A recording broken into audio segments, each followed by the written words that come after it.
Hi, my name is Christina, and the topic of today's presentation is why Joseph Pulitzer is important in journalism. Joseph Pulitzer was a Hungarian-American newspaper publisher, and after the Civil War in 1868, he got a law degree, but because of his accent, wasn't able to find clients who could actually rely on him, and therefore he got a job as a reporter for German newspaper Westliche Post in St. Louis. In a few years, he bought St. Louis Dispatch and St. Louis Post and merged into St. Louis Post Dispatch, concentrating on investigative articles and editorials, government corruption, wealthy tax dodgers, and gamblers. It became the dominant daily newspaper in St. Louis. In 1883, he bought a New York World newspaper from Jay Gould for $346,000. The paper was an entertaining read, and he concentrated on human interest stories and scandals, filled his paper with flashy headlines, pictures, crime stories, games, and contests, exposing fraud and corruption, attacking rich people on behalf of the poor. He appealed to the common man, working class people, and immigrants, and he was the first one to dedicate a section to the sports. Within a few years, Pulitzer was able to raise circulation from 15,000 to 600,000, making it the largest newspaper in the country. Because he had such a high circulation, he established a policy of setting ad rates based on circulation, what current newspapers as well as websites used to sell ads, which is called CPM, cost per thousand. Pulitzer created different styles of journalism, one of which was sensationalism. It was usually with a negative connotation, using literal journalism to present a vivid story that would appeal to people's senses. He was the first one to introduce the scented supplement in the newspaper, what we see nowadays in the magazines when they promote perfumes. Pulitzer was the first one to use the style called crusade, using newspaper to popularize the campaign to raise money for the pedestal of the Statue of Liberty. At the time when Statue of Liberty was to be shipped to the United States, New York had nothing to put it on, and the pedestal was supposed to be built. He created an early form of crowdfunding by involving the American people in his campaign to complete the monumental project, and was able to raise $100,000 within 5 months. He asked people to donate money even if it is less than $1, and he will publish their name in the newspaper. In August 1885, he got about 120,000 donations, some of which were less than $1. Another form of journalistic style was exposé, where the paper investigated and reported on politicians, businessmen, corruption, fraud, and wrongdoing. He believed that exposure was the best way not to only punish wrongdoing, but to prevent it as well. Pulitzer was also writing about the lives of celebrities, politicians, upper-class people, creating a new style called scandal story.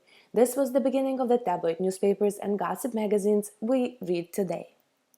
Stunt was also a new style of journalism created by Pulitzer, where he came up with contests, games, like the one where people would guess how long will it take the investigative journalist Nellie Bly to travel around the world. Sob stories was another style created by Pulitzer, which was a feature story about the lives of the poor, immigrants, and widows. All these new styles of journalism led to the new style called New Journalism. In 1896, the world began using a 4-color printing press, became the first to launch a color supplement, creating graphically one of the most impressive papers of the time. Pulitzer hired cartoonist Richard Outcault, who introduced the first cartoon in the newspaper called Hogan's Alley, which is also known as the Yellow Kid. The cartoon was about a kid wearing yellow, making fun of the New York rich people, depicting their lives in the New York slums. This cartoon became very popular, what led William Hearst, the publisher of the New York Journal, hire Outcault from Pulitzer to increase his circulation. Pulitzer, in his turn, hired another cartoonist, George Lux, thus giving a city to yellow kids, leading to the new term yellow journalism. The term yellow journalism was described as screamed excitement, often about comparatively unimportant news, a lavish use of pictures, many of them without significance, faked interviews, and stories. It is kind of like the Enquirer magazine today. Both papers were accused by critics of sensationalizing the news in order to drive up circulation, although with the cartoons they used subtle approach to make fun of the government, support immigrant classes, and to sway public opinion on important issues. Pulitzer and Hearst yellow journalism is often linked to the cause of the United States' entry into the Spanish-American War, due to exaggeration of events and conditions in Cuba, or even manufacturing stories. The Spanish-American War is often referred to as the First Media War. Some historians believe that the papers were running anti-Spanish stories that fueled the notion of the war. However, journalism historians have noted that yellow journalism was largely confined to New York City, and the decision makers who did live there probably relied more on newspapers like the Times, the Sun, or the Post. Pulitzer was always supporting poor people and immigrants, remained devoted to the public welfare. It was the public that supported him, made him successful in shaping American journalism. Joseph Pulitzer became blind at the age of 40, but still continued working until 1907, 4 years before his death. In 1912, after his death, Pulitzer established the Columbia University School of Journalism through his will, donating $2 million to the school.